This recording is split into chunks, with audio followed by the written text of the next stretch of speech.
Les élections, nous allons vous faire voyager à bord de notre van de campagne pilotée par Mathieu Coll et François-Xavier Vanleu. Ils nous emmènent aujourd'hui sur la Grande Place de Mons, où l'emploi et la formation sont les principales préoccupations des citoyens que nous avons rencontrés. S'il est une ville dans le Hainaut qu'il ne faut pas rater, c'est son chef-lieu, évidemment. L'ancienne capitale des comtes de Hainaut, l'actuelle de l'empereur des socialistes, et peut-être la future capitale européenne de la culture. Mais pour l'heure, le van de campagne est dans la place. Et ici, comme le disait la campagne de promotion Le Hainaut c'est beau, on y sent tout de même parfois une sérieuse odeur de chômage et une inquiétude certaine pour l'emploi.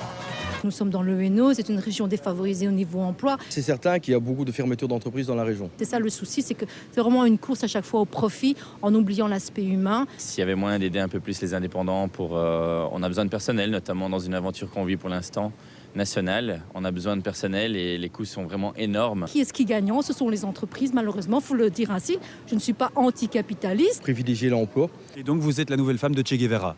Non, pas du tout. Et puisqu'on est à Mons, voici le président du Parti socialiste. Ben oui, celui-là. L'autre, le vrai, se présente à la Chambre. Notre casting, ce sont les têtes de liste régionale. Enfin bon, qu'est-ce que Jacqueline, Paul, Manu et Carlo peuvent y faire à ce problème d'emploi? Il y a vraiment des emplois disponibles dans notre région, mais de nouveau, il y a un problème de formation, il y a un problème de manque de partenariat entre le Forem et les entreprises, et donc il faut vraiment susciter. Le plan Marshall, pour nous, c'est fondamental, parce que c'est faire travailler ensemble les entreprises, les universités, les pouvoirs publics, et inventer les filières économiques de demain. C'est pas un truc qu'on nous sert depuis 20 ans? Non, écoutez, c'est vraiment ce qui permet concret une nette diminution des charges patronales. Aujourd'hui, c'est trop difficile d'engager des gens, particulièrement sur les emplois les plus précaires, les premiers, deuxièmes emplois dans une entreprise. Il y a des emplois sur place qui sont en train de se créer, mais c'est clair qu'il faut développer aussi un nouvel esprit, une nouvelle culture, notamment l'esprit d'entreprendre. Je pense que c'est fini maintenant le temps où on passait toute sa vie dans une entreprise, et donc il est aussi nécessaire maintenant de prendre son destin en main. La bonne nouvelle, c'est donc qu'il y a du travail dans la région. La mauvaise, c'est qu'il n'y a pas de quoi former les gens. S'ils gagnent les élections, ils vous le promettent, il y aura donc des formations. Et d'ailleurs, bien mieux qu'une promesse, voici leur slogan. Notre slogan, c'est « Ensemble, on est plus fort ». Et le slogan du CDH? Il y en a un, je sais pas. C'est voter avec votre temps.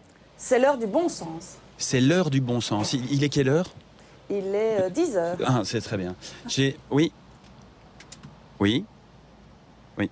Oui, monsieur. Oui. Elio Di Rupo me dit dans l'oreillette que c'était super. On peut arrêter. On est à Mons.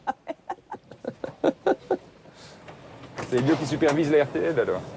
D'abord, on ne dit pas la RTL, et non, en fait, Elio n'a rien à dire sur le van de campagne. D'ailleurs, il est vert et blanc. Le travail, c'est la santé. En parlant de travail, on ne va plus trop traîner. Souhaitons tout de même au Hainaut une belle reconversion économique, ou, quand le van de campagne se fait poétique, d'enfin pouvoir briser les chaînes de son passé industriel.